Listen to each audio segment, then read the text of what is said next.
اور عزیزان گرامی، ملوکیت ہمیشہ امامت کی دشمن رہی،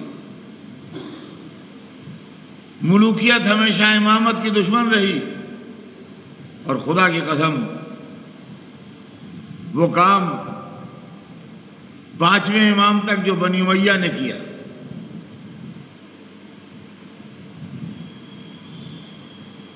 وہ کام 6ٹھے امام سے لے کے 11ویں امام تک بنی عباس نے کیا۔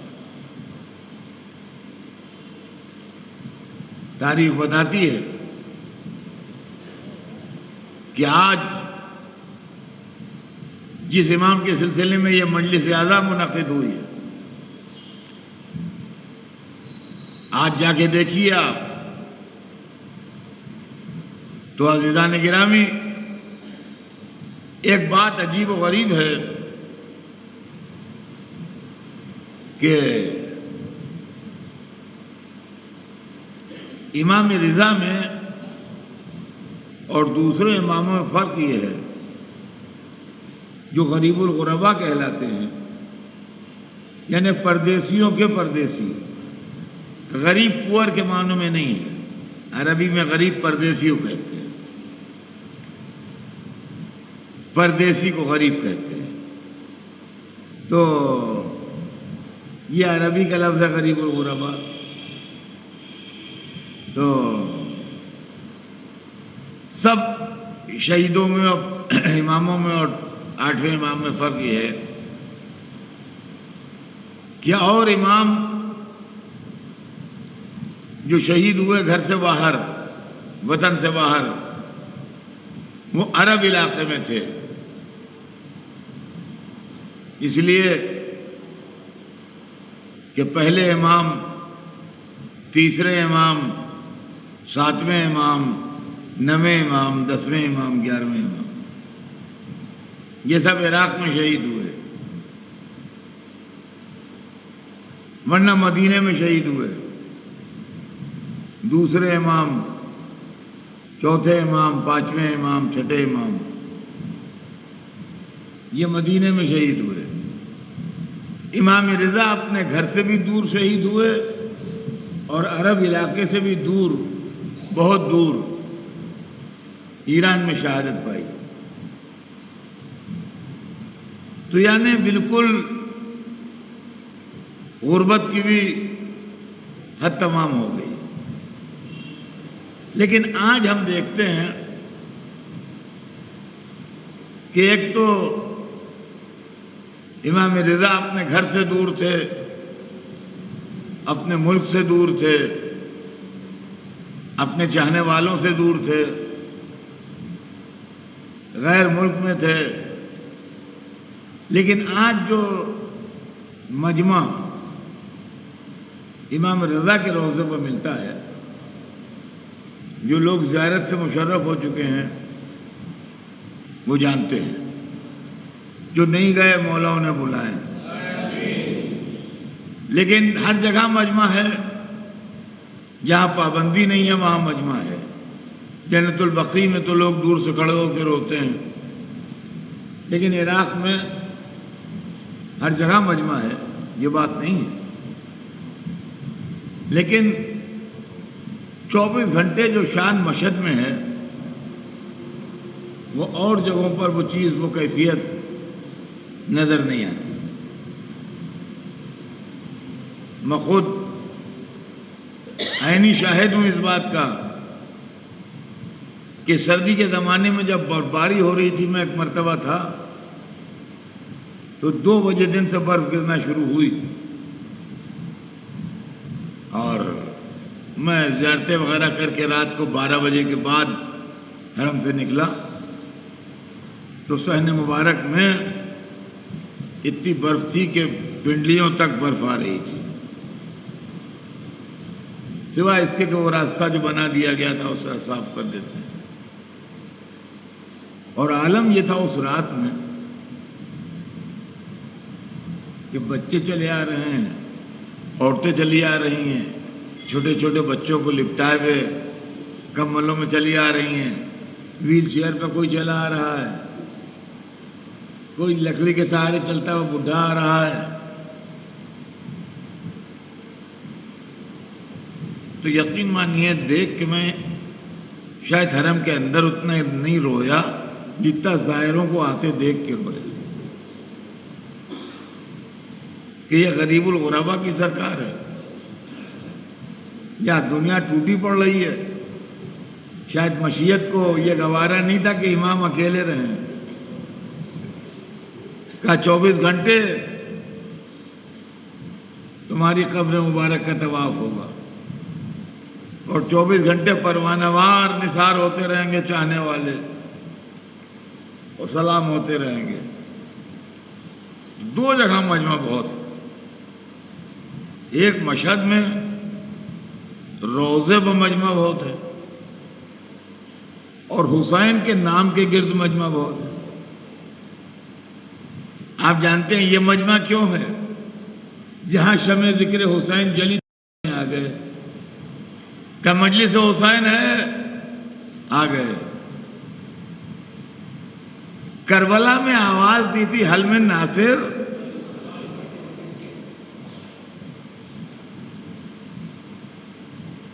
کوئی ہے میرا مدد کرنے والا؟ میں نے کتاب میں یہ پڑھا ہے کہ جناب ابراہیم جب خانہ کعبہ بنا کے فارغ ہوئے تو انہوں نے لوگوں کو کعبے کی طرف بلایا اور ایک آواز دی، تو عالم ارواح میں بھی حضرت ابراہیم کی آواز پر جس نے لبیک کہا اس کو شرف حج ملتا ہے، وہی آدمی حج کو جاتا ہے جو آواز ابراہیم پر لبیک کہہ چکا تھا، اور جس نے اس وقت آواز ابراہیم پر لبیک نہیں کہا اس کو حج کا شرف نہیں ملتا۔ یہ تو کتاب کی لکھی ہے، اب اس کے بعد کتاب کی لکھی نہیں ہے۔ میرا دل کہتا ہے کہ عصر عاشور کو حسین نے بھی پکارا تھا، شاید عالم ارواح میں جس نے لبیک کہا وہ مجلس میں آتا ہے اور شریک غم حسین ہوتا ہے، اور جس نے لبیک نہیں کہا وہ شریک غم حسین نہیں ہوتا۔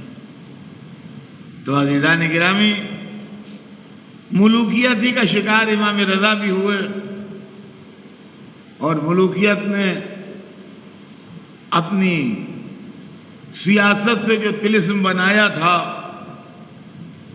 کہ ہم ولی عہدی آفر کر کے ان کو اپنا گرویدہ بنا لیں گے،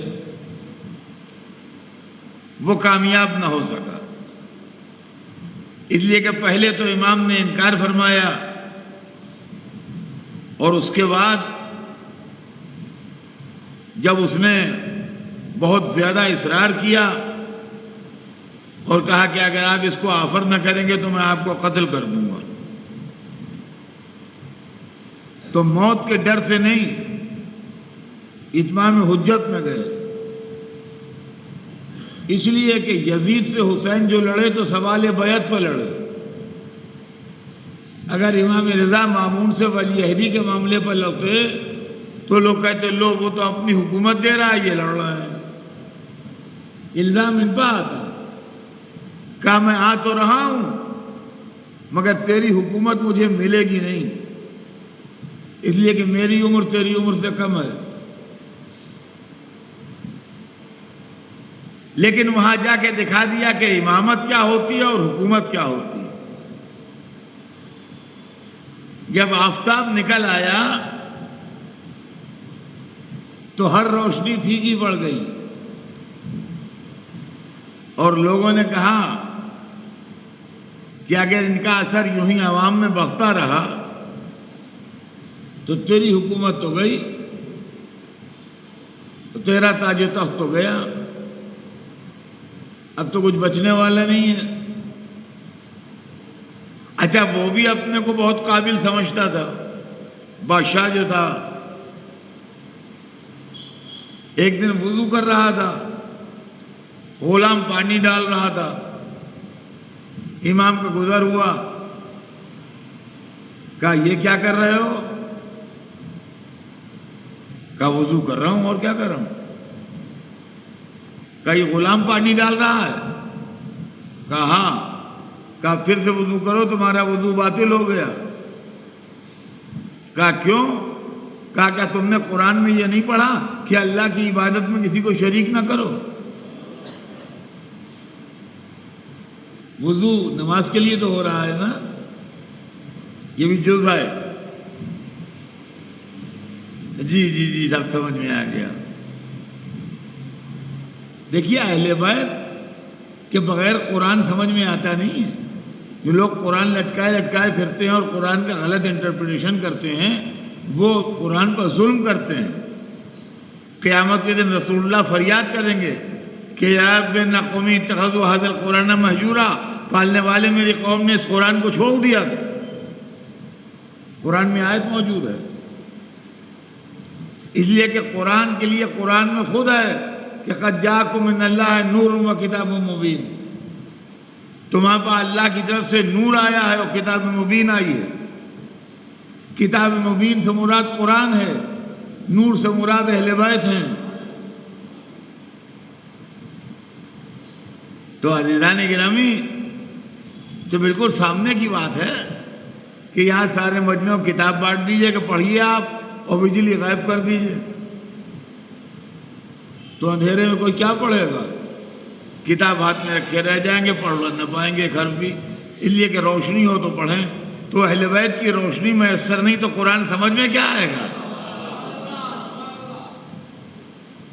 قرآن سمجھ میں کیا آئے گا؟